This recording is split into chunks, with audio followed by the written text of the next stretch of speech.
Bonjour à tous, je voudrais d'abord me présenter. Mon nom est Luc Bougnol-Lafont, je dirige le service culturel et l'auditorium du musée d'Orsay. Vous savez que le musée d'Orsay et le musée de l'Orangerie se sont parés pour ce printemps des couleurs de l'Italie, avec deux expositions qui ont ouvert il y a quelques jours de manière concomitante. Une exposition consacrée à l'Orangerie au sculpteur Adolfo Wild, et une exposition au musée d'Orsay, Dolce Vita, du Liberty au design italien, de 1900 à 1940, puisque le point commun, le sujet qui relie ces deux expositions, c'est de nous faire plonger dans la création, dans la foisonnante création artistique en Italie au début du siècle dernier, des années 1900 à 1940. Je voulais vous dire qu'il y aurait dans les semaines, donc ces deux expositions viennent seulement d'ouvrir, il y aura dans les prochaines semaines une riche programmation culturelle autour des expositions à la fois au musée de l'Orangerie et au musée d'Orsay. Je voulais vous signaler, pour ce qui concerne l'auditorium d'Orsay, c'est que nous allions accueillir notamment un grand cycle de cinéma, le cinéma au temps du fascisme, qui sera consacré à une création cinématographique qu'on connaît très peu, très mal en France, qui va de cette vague des téléphones, de ce qu'on appelle les téléphonies bianchi en Italie, et qui va jusqu'aux prémices du néoréalisme. Je crois que ce sera une occasion assez passionnante de découvrir une dizaine de films que nous n'avons pas vus pour la plupart. Et puis il y aura aussi une journée d'études le 21 mai, qui sera consacré 21 mai et 22 mai, qui sera consacré à la création artistique en Italie dans la période qui nous concerne, qui sera intitulée « Une modernité inquiète, les arts en Italie de 1900 à 1940 ». Nous aurons beaucoup d'historiens d'art, d'artistes, notamment venus d'Italie. Et je pense que ce sera un événement à ne pas manquer. Et puis des designers italiens également qui se joindront à nous. Bon, je remercie tout d'abord Monsieur le Président, Guico Cheval, qui m'a accueilli dans ce musée il y a 3 ans. Comme il l'a évoqué tout à l'heure, je viens d'un musée italien de Rovereto, il Marte. Nous avons déjà eu l'occasion de travailler ensemble sur ces sujets passionnants, le design italien, mais que nous proposons ici dans une version plus réduite, parce que le projet fait par Guy Cogeval à Toronto et ensuite à Rovereto, c'était jusqu'à aujourd'hui, donc l'histoire du design italien jusqu'à nos jours. Ici, nous avons choisi de nous arrêter aux années 1940, donc au début de la Seconde Guerre mondiale. Et la période, une période très, très riche, mais aussi très difficile pour l'histoire de l'Italie, pour l'histoire de ces pays qui traverse deux guerres mondiales, qui connaît une dictature très dure, celle de Mussolini, mais qui néanmoins montre dans les arts décoratifs, mais le projet naît comme un projet sur les arts décoratifs, mais par la suite, nous avons beaucoup travaillé aussi à un dialogue avec la peinture, l'art plastique, pour montrer vraiment la civilisation italienne de cette période de 1900 à 1940. Donc, si vous avez déjà vu l'exposition, vous avez vraiment vu défiler l'histoire d'Italie à travers les témoignages d'artistes et des artisans qui ont travaillé, souvent avec un bonheur, une joie de vivre qui reste comme élément caractéristique d'un style italien que l'Expo veut mettre en avant. Et d'ici naît les titres de cette exposition qu'il faut peut-être expliquer. On nous a demandé beaucoup pourquoi Dolce Vita. On nous demande parce que Dolce Vita, c'est surtout connu grâce à Federico Fellini. Donc on associe normalement la Dolce Vita avec les années 60. Mais l'exposition toutes les expositions veulent surtout interroger le public, poser des questions. Et donc la question que nous souhaitons poser, c'est s'il pouvait exister une dolce vita, parce que le mot n'a pas été inventé par Fellini. Donc c'est une dolce vita qui en français c'est une vie joyeuse, une douceur de vivre, pouvait exister même en ces moments difficiles que l'Italie traverse au début du XXe siècle. Et c'est là que nous essayons de répondre en montrant la créativité des artistes italiennes. Je vais vous montrer dans les détails. Je crois que la plupart d'entre vous ont visité l'Expo. Vous avez vu la très belle scénographie qui a été conçue par Alessandro Mendini, qui est un des grands designers d'aujourd'hui. D'aujourd'hui, il a créé le groupe Memphis avec Ettore Sozzas. Il a créé pour nous un vrai dialogue avec les artistes, les artisans, les designers que vous trouvez dans l'Expo et qui sont tout à fait qui ont été les maîtres d'Alessandro Mendini. Et en 2006, il avait fait avec moi l'exposition Walt Disney que j'avais présentée au Grand Palais à Paris. Au Grand Palais. Donc les salles avec ces couleurs si éclatantes sont créées par Alessandro Mendini en dialogue avec la tradition artistique italienne. Le déroulé de l'expo, comme vous l'avez pu voir dans les salles, est un déroulé chronologique, ce qui permet vraiment de donner vie à travers les œuvres d'art, l'histoire de l'Italie, et on commence. Au début du siècle, l'Italie par le début du siècle, donc au début du siècle, l'Italie est un pays qui vient de trouver son unité. Vous avez peut-être pu voir l'exposition consacrée aux Macchiaioli au musée de l'Orangerie. Les Macchiaioli étaient des peintres engagés, des peintres qui étaient engagés pour l'unité d'Italie. Donc l'unité d'Italie est finalement achevée en 1861. Et l'Italie est un jeune pays au début du... Même aujourd'hui, l'unité italienne n'est pas achevée. Oui, il y a encore quelques doutes sur l'unité d'Italie, mais bon. Et donc, justement, c'était un jeune pays, mais qui connaissait alors, comme il les connaît aujourd'hui, des inégalités très fortes parmi les différentes régions. Et les libertés, c'est vraiment les premiers mouvements, les premiers pas, l'entrée de l'Italie dans la modernité, une entrée qui est marquée par une exposition qui a lieu à Turin en 1902. Vous voyez ici, parce qu'on n'a pas le moyen évidemment de montrer l'architecture du pays dans l'exposition, mais on les montre par des agrandissements choisi par Mendini. Et ici, c'est le pavillon de cette exposition de Turin de 1902 qui marque la naissance du style Liberty. Alors, le style Liberty est la version italienne de l'Art Nouveau. Le mot Liberty vient de magasin anglais, Liberty, qui existe encore à Londres, donc de ces goûts floréals qui étaient typiques de la production de ces magazines, mais il y a évidemment aussi une assonance avec le mot liberté. Et c'est surtout au nord du pays, avec une bourgeoisie et des artistes qui sont les héritiers d'une tradition de banisterie très importante, qui les libertés s'affirment avec des personnalités extraordinaires, tout à fait exceptionnelles, comme Carlo Bugatti, qui est un ébéniste visionnaire, qui crée des formes inédites, presque qui anticipent ce que vous verrez par la suite, le futurisme, mais toujours inspiré du monde animal, de la nature, comme est typique du langage liberté italienne. Ici, la siège escargot qu'il a présentée à l'exposition de Turin de 1902 que je viens d'évoquer, avec cette technique particulière qu'il a gardé secret jusqu'à la fin de sa vie, pour utiliser les parchemins et les coller au bois, avec des insertions également de cuivre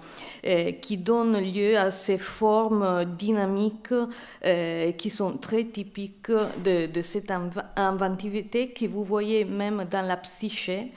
On a souvent dit que cette forme ovoïdale de Carlo Bugatti a par la suite inspiré la forme des voitures de son fils Ettore Bugatti. Et il y a un autre œuvre extraordinaire que vous voyez dans l'expo, c'est en effet un instrument musical qui sert de siège imaginé par Bugatti, mais aussi l'élégance d'un élève de Carlo Bugatti, Gianni Quarti, qui était considéré l'orfèvre des ébénistes, avec du mobilier très précieux, avec des incrustations de nacre, de métal et l'utilisation des bois très précieux, mais aussi des personnalités étonnantes comme Federico Tesio, qui n'est pas vraiment un ébéniste de profession, mais plutôt un éleveur de chevaux, qui avait une écurie sur les lacs majeurs, où il a créé un mobilier qui fusionne un peu toutes les tendances du modernisme, du langage moderne international. C'est une pièce unique qui est un peu devenue les symboles, l'icône du style liberté italienne que nous avons récemment acheté pour les collections d'Orsay.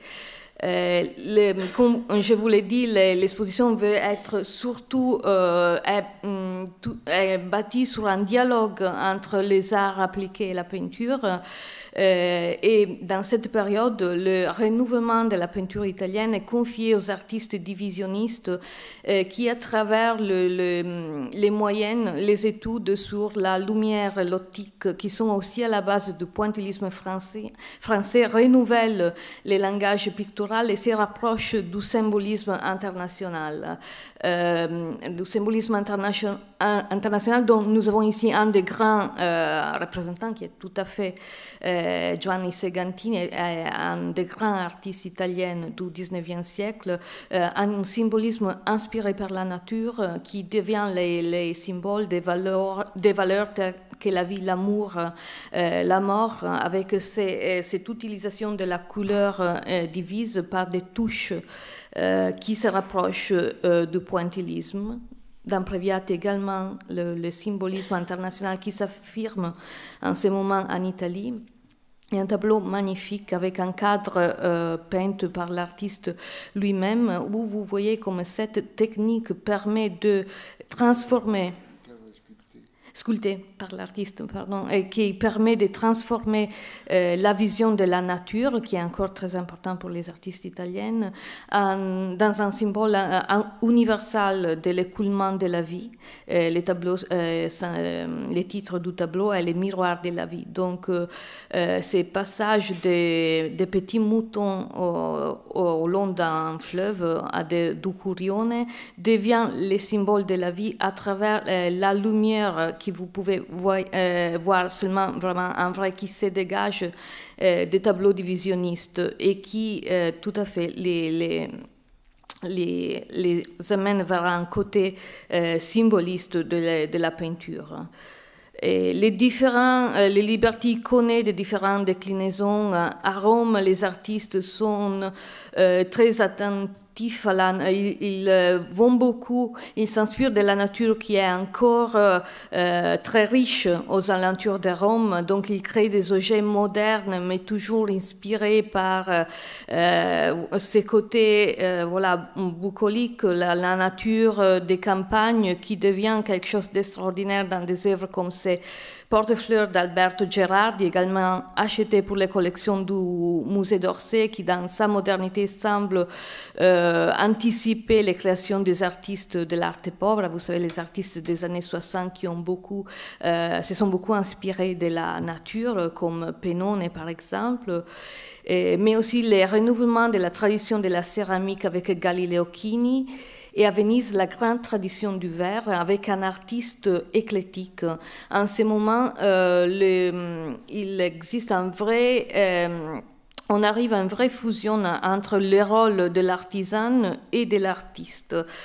C'est en effet une distinction qui n'a pas beaucoup de sang en ce moment, quand des artistes éclectiques comme Vittorio Zecchini, qui est le fils d'un maître verrier de Murano, et aussi un de peintres majeurs de l'époque Liberty italienne, qui fait un cycle pour un hôtel à Venise qui devient un des chefs-d'œuvre du Liberty italien, très inspiré, comme vous le voyez, par Klimt, qui avait exposé à la Biennale de Venise et qui donc influence beaucoup les artistes en ce moment. Comme je l'ai dit, l'artiste il a touché de différents domaines. Ici, un exemple de tapisserie, mais aussi les verres. Vous verrez dans l'exposition l'évolution du verre, des premières verres Liberty très colorés avec cette technique de mourine, donc des petits cannes de verre qui sont coupées et par la suite sont fusionnés avec la chaleur du feu, mais par la suite les formes plus épurées qui le travail du verre prend dans les années 20. Et à nouveau une œuvre très singulière. Il n'y a pas beaucoup d'exemples d'œuvres de ce type qui existent parce que ce sont des œuvres très fragiles, créées sur la base d'une alliance de fer et verre, donc un dialogue assez poétique entre les deux matières, créé par un ferronnier qui s'appelait Umberto Bellotto. Cette image de l'Italie qui est représentée par les Liberty, qui donne l'idée d'un bonheur. C'était l'époque du gouvernement des Giolitti, donc une époque de bien-être, de réforme, et connaît bientôt un bouleversement qui dans les domaines artistiques est apporté par le futurisme. Le mouvement d'avant-garde italien qui va, effacer, va faire tabula rasa du passé. Le futurisme se déclare à travers Filippo Tommaso Marinetti, qui est le poète qui a créé le futurisme en 1909, antipasséiste contre le passé, l'académisme, la bourgeoisie. Toutes les valeurs qui avaient été affirmées jusqu'à là sont effacées par les artistes qui adhèrent à la poétique de Marinetti, qui est une exaltation du progrès, de la vitesse. Dans son manifeste, il dit la vitesse d'une automobile, et vous la voyez ici dans une œuvre de Russolo, est pour moi plus belle que la Vittoria de Samotracia. Et voilà donc l'exaltation du progrès qui, dans la peinture, révolutionne les langages jusqu'à l'abstraction, comme vous les voyez par des formes dynamiques dans ces tableaux de Russolo, mais aussi dans un tableau de Severini qui fut à Paris et qui se concentre en revanche sur la ville moderne, sur les cafés, sur le mouvement de la danse, mais aussi des architectures qui sont des architectures qui n'ont pas été réalisées, restent utopiques, mais c'est les rêves de la ville moderne créés par Antonio Santelia. Antonio Santelia, comme Boccioni, est un des artistes de la première génération futuriste qui malheureusement sera décimé par la Première Guerre mondiale. Les futuristes étaient interventionnistes, heureusement je geek et qui parle parfaitement l'italien, donc quand j'ai des doutes, je les regarde et tout de suite, des interventionnistes. Et là s'arrête la première génération de futuristes. C'est surtout avec la deuxième génération de futuristes, guidée par Balla et De Pero, des artistes qui ont lancé en 1915 le manifeste Reconstruction futuriste de l'univers, c'est le titre de notre deuxième section de l'exposition, qui les futuristes devient un mouvement global qui touche tous les aspects de la vie et qui touche tous les domaines artistiques.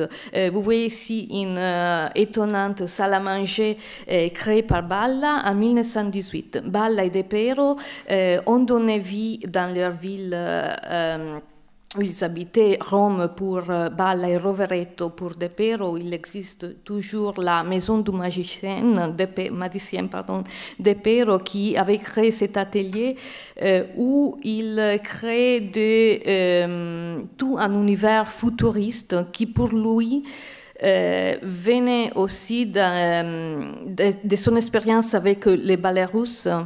Il avait reçu la commande pour la scénographie du chant de Rossignol.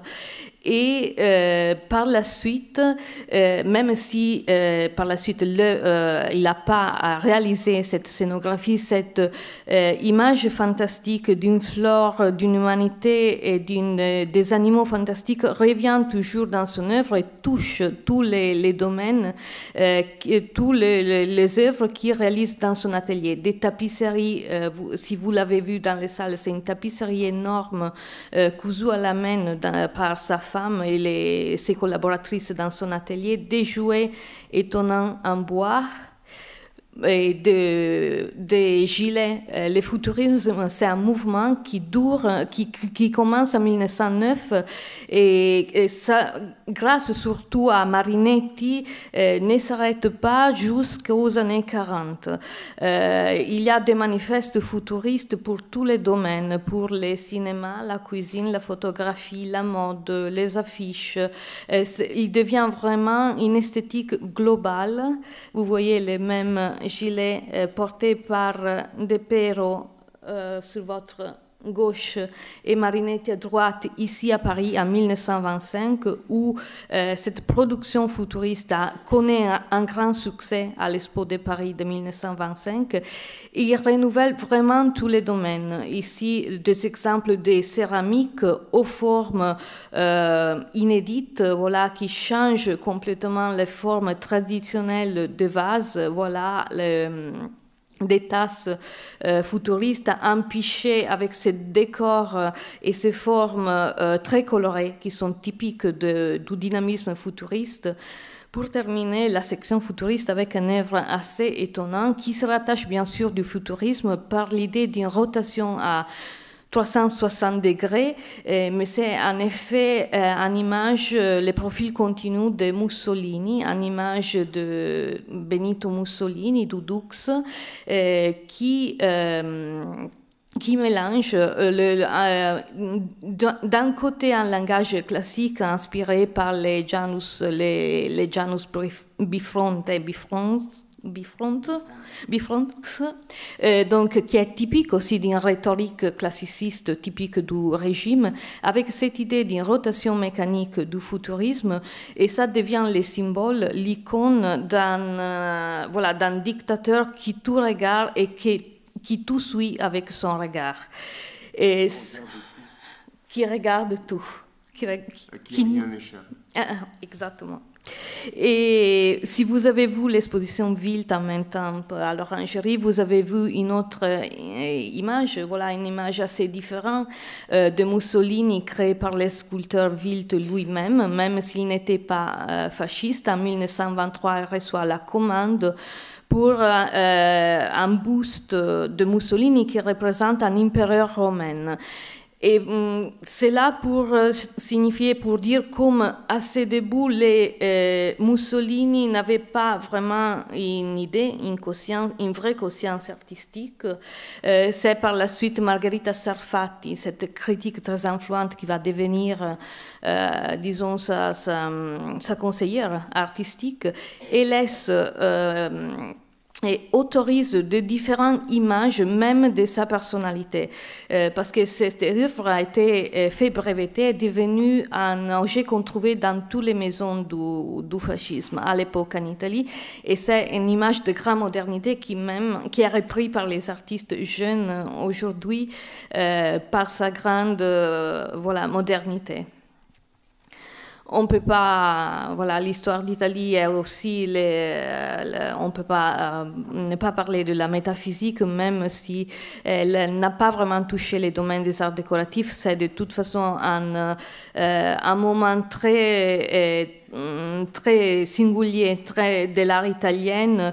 C'est De Chirico qui donne vie à la métaphysique en 1917 à Ferrare pendant la Première Guerre mondiale, et c'est là où l'art italien, après la révolution de l'avant-garde futuriste, renoue avec le classicisme. Mais c'est un classicisme qui, pour De Chirico, est toujours voilà, un moyen pour créer des images qui donne lieu, met en place des dialogues inattendus entre, vous voyez, des plâtres, des objets anciens et des objets modernes, des jouets, ou comme vous les voyez, des artichauts, vous voyez sur le fond en train, donc Picasso avait appelé de Chirico les peintres des gares, et c'est donc tout ces mélanges, réalité ancienne et réalité quotidienne, ces mélanges pour donner, pour chercher d'expliquer les sens profonds et cacher des choses dans les rêves, dans la poétique métaphysique de Chirico. Même si ce mouvement n'a pas touché les arts déco, en même temps, les grands protagonistes, Gio Ponti va devenir un des plus grands protagonistes du design et de l'architecture italienne. Il vraiment traverse notre exposition, non seulement comme designer, comme architecte, mais aussi comme maître de ceux qui vont devenir les grands designers des années 50. Il retrouve aussi, en même temps que De Chirico, un dialogue avec le classicisme dans sa production pour la manufacture Richard Ginori. Giorgio Morandi participe également de la métaphysique, et voilà, des formes très étonnantes, des apparitions de mains qui se retrouvent aussi dans les arts appliqués, dans les porcelaines ou dans les verres de Tommaso Buzzi, qui était un collaborateur de Gio Ponti, et crée des visions métaphysiques même dans des objets du quotidien. La thématique classiciste et mythologique reprise par les frères de Chirico Savigno, toujours voilà, avec des apparitions étonnantes des jouets dans des paysages qui nous font penser aux créations également étonnantes des paysans magiques de plans grasses en verre de Martinuzzi, qui a aussi été, comme Zecchin, un des directeurs artistiques de la maison Venini, comme vous le savez, la maison de verrerie qui existe toujours en Italie. Et De Chirico anticipe ce qui va devenir le grand dialogue avec l'art classique qui caractérise les années 20 en Italie. Il est aussi annoncé par des tableaux comme ces tableaux de Felice Casorati qui nous intéressent, où vous voyez la relation avec les maîtres du 300 et du 400, avec Giotto, avec Piero della Francesca, les formes épurées de maîtres de la Renaissance. C'est un mouvement qui touche l'Europe entière, qui en Italie a une signification très profonde en raison du passé artistique de l'Italie. Et Casorati non seulement retrouve ces dialogues dans ses tableaux, mais aussi traduit ça dans des pièces de mobilier qu'il crée pour sa maison, la maison qui existe toujours à Turin, et d'où les mobiliers que vous voyez dans l'expo viennent. Donc il y a un dialogue que vous retrouverez dans les salles de l'exposition tout à fait exceptionnel d'un tableau qui représente ce qu'il va par la suite créer pour sa maison. D'ailleurs, le tableau, aussi bien que les meubles, viennent de la famille de Casorati. Et ils déjeunent tous les jours sur cette table, la famille. Donc on les a privés de leurs instruments pour 5 mois, de vie pour 5 mois. Pour 5 mois. Mais ils sont très généreux. Nous avons eu des prêteurs très généreux pour cette exposition. Felice Casorati, voilà, avec un tableau. Il faut dire que pour cette exposition, on a à peu près 80 prêteurs, ce qui est exceptionnel. Beaucoup plus que pour n'importe quelle exposition que nous avons fait jusque-là. Il y a vraiment une répartition à travers toute l'Italie des prêteurs, parce qu'il n'y a pas un musée d'art décoratif en Italie, il n'y a pas un musée d'architecture, l'art décoratif et l'architecture sont partout, mais ce sont beaucoup des familles, ça appartient à l'estate des familles, de chacune des familles d'artistes. Oui. Donc on a organisé pour le premier jour de l'exposition une rencontre avec toutes les familles d'artistes. Ils étaient très heureux de venir à Paris et de voir l'exaltation qui était faite au musée d'Orsay du travail et de la production de leurs artistes respectifs. Oui, beaucoup de mobilier que vous voyez dans les salles reste toujours dans la famille des héritiers, de ces artistes, de ces designers. Ces tableaux restent toujours dans la famille de l'artiste.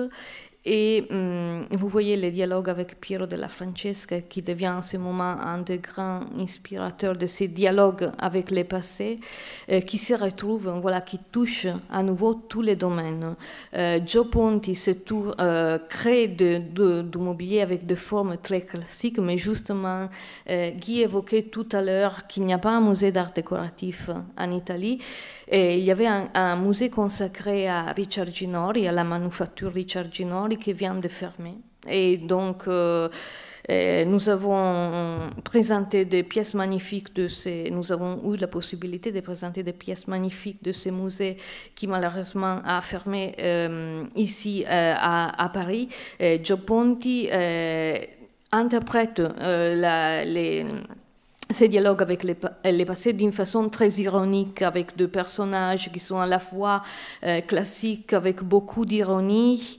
Et il crée en 1925, après les grands succès qu'il obtient ici à Paris à l'Expo d'art décoratif de 1925, avec la manufacture Richard Ginori, surtout des tables qui se composent de 47 pièces. Je préfère vous les montrer comme vous les voyez dans les salles, parce que là, c'est une image qui montre seulement les centres, surtout des tables, qui est vraiment un triomphe qui voulait, selon la volonté du ministère des Affaires étrangères, qui avait commandé ces pièces à Gio Ponti, montrer le grand développement de l'art italien dans toutes les ambassades étrangères,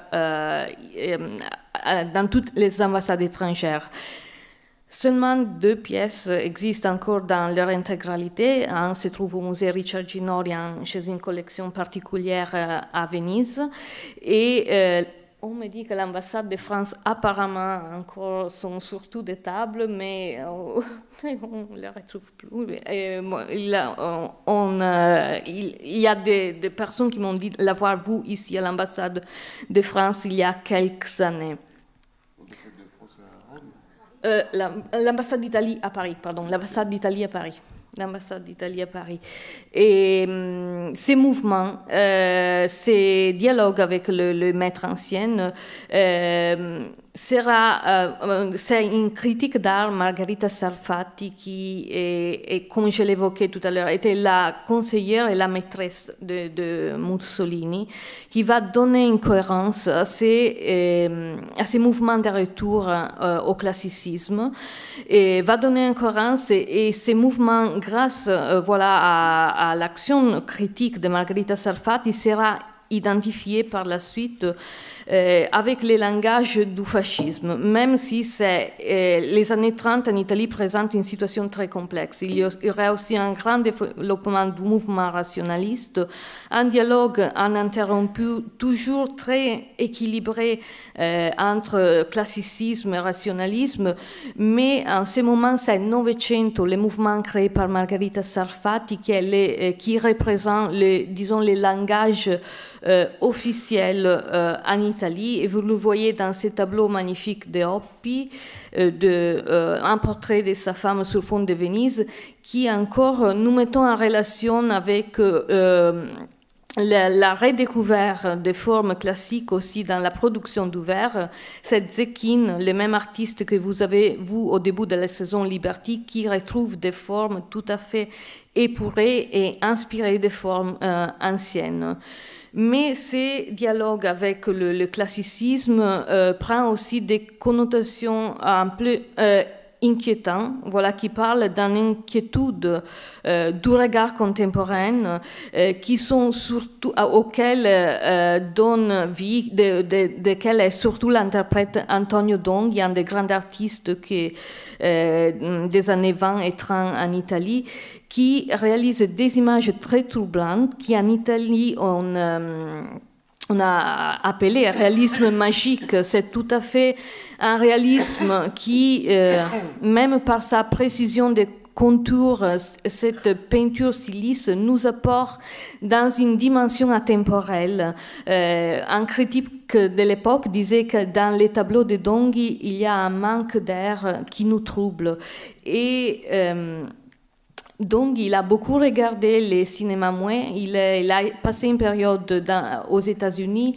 Et donc, tout cela nous parle d'une forme de réalisme étrange, d'un réalisme qui n'est pas vraiment un réalisme et qui filtre la leçon des maîtres du Quattrocento à travers l'inquiétude du regard contemporain. Vous voyez, par exemple, comme la perspective ou la lumière fixe sur ces deux personnages donne ce sens d'inquiétude sur ces tableaux qui parlent du thème du double,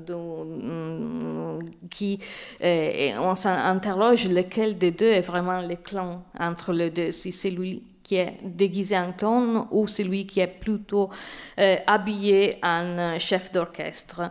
Et ce sont des personnages réels de la famille de Donghi qui créent des images qui donnent vraiment l'idée d'un moment très troublant, comme Casorati également, que vous voyez dans ces portraits d'enfants figés, encore une fois atemporels, avec quelque chose de magique autour de lui, et que nous avons présenté dans l'exposition, aussi en relation avec le mobilier qui avait été créé par la maison de sa famille, la famille Gualino, qui permet de nous montrer le mobilier de cette époque comme qui reprend le même langage que Margherita Sarfati avait défini pour l'art, pour la peinture, concret et définitif. Donc un langage plutôt massif, de formes pures, très géométriques, qui caractérise le mobilier des grandes familles comme la famille Corbellini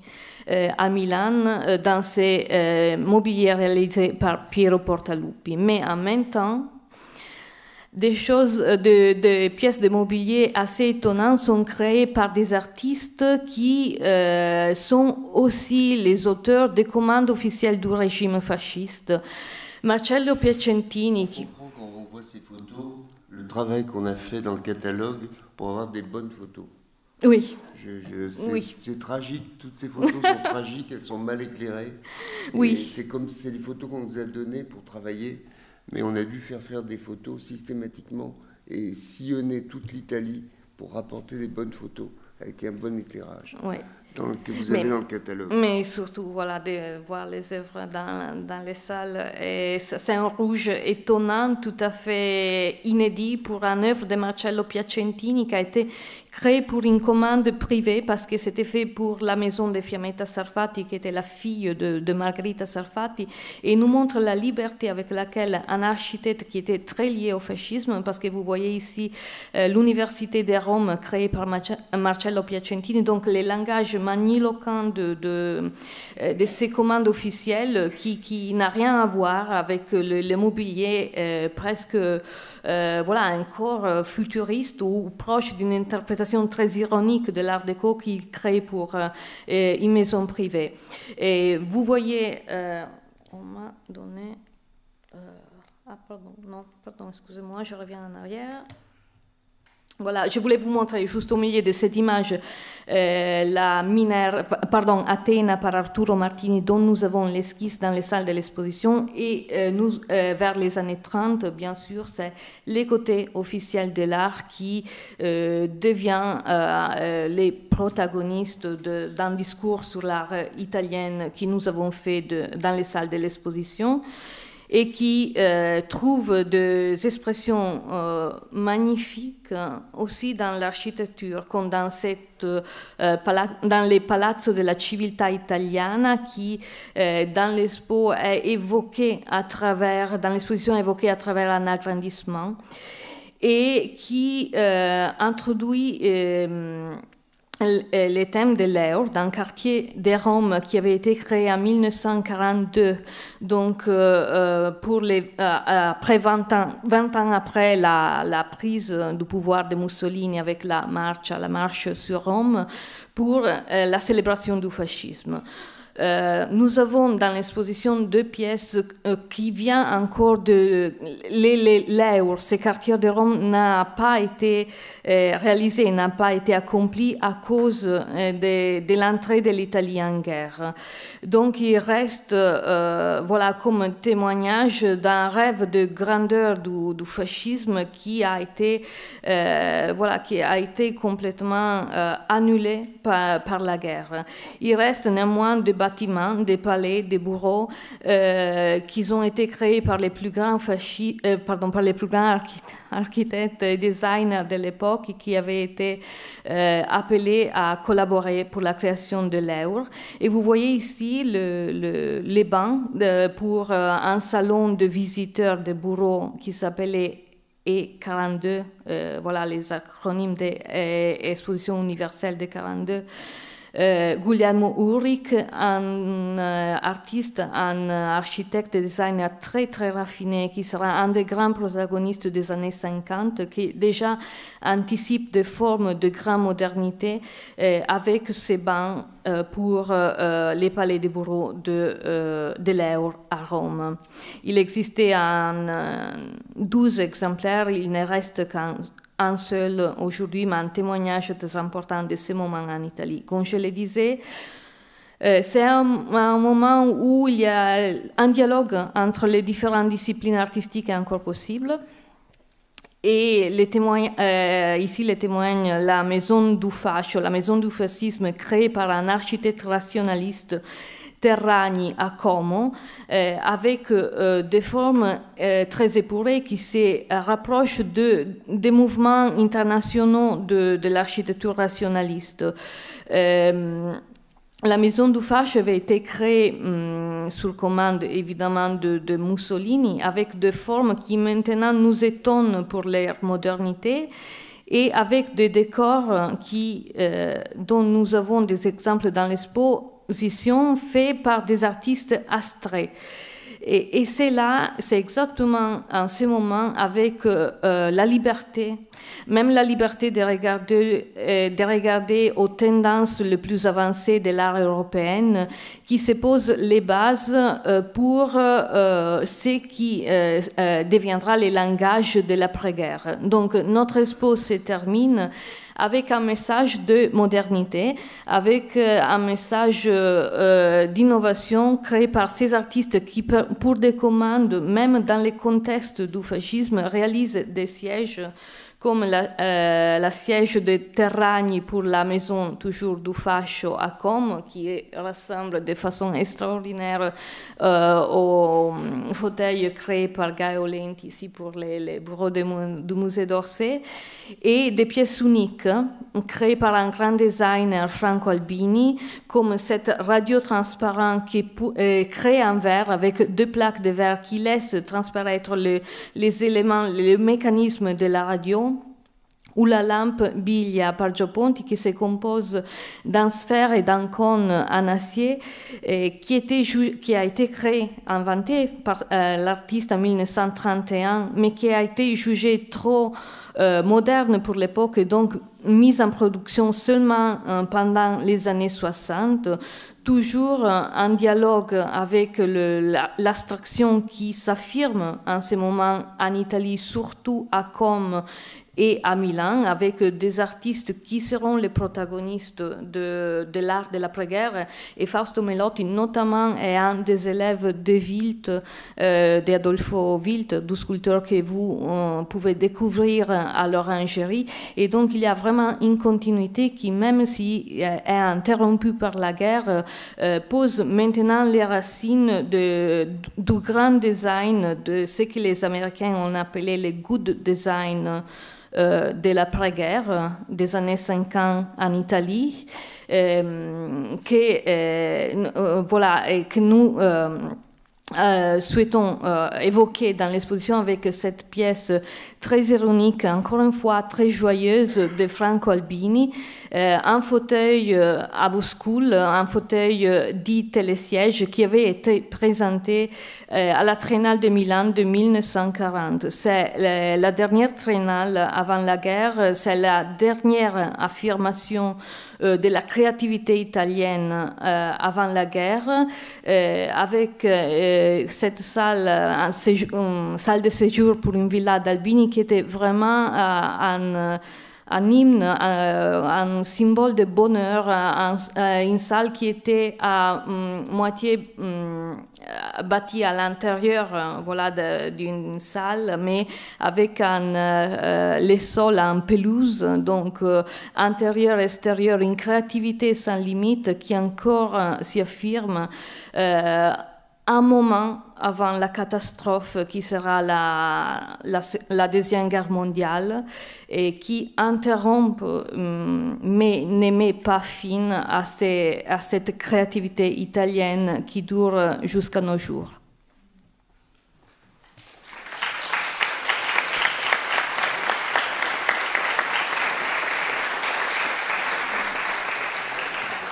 Merci beaucoup, Béatrice. Je t'avais demandé de tenir en 50 minutes, de manière à, et ça c'est parfait, de manière à laisser un temps pour peut-être pour les échanges ou les questions.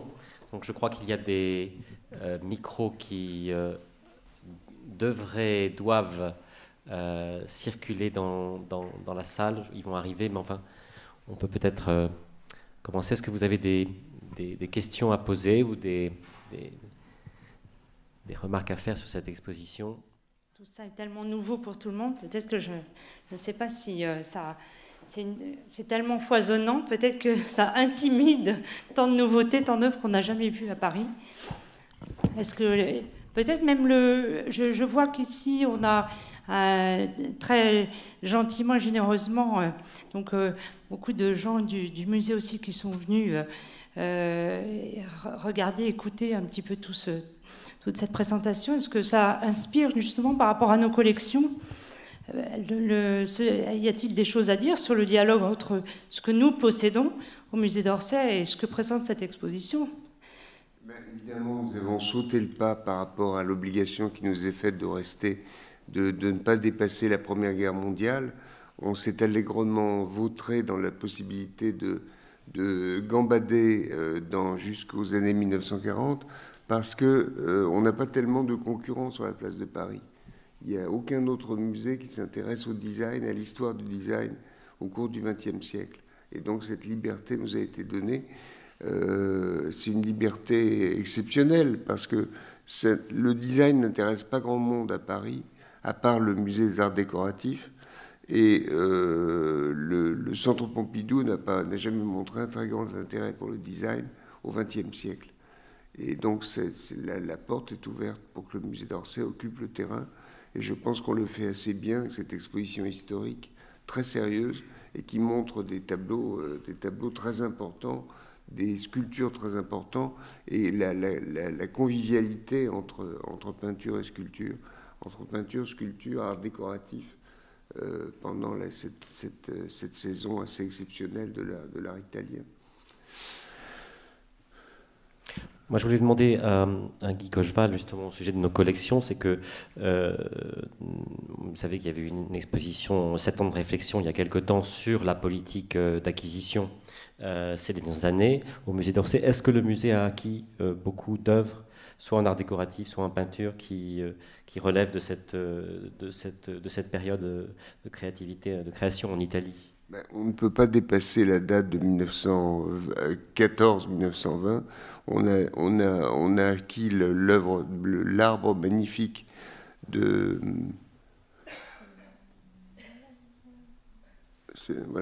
Girardi cette année.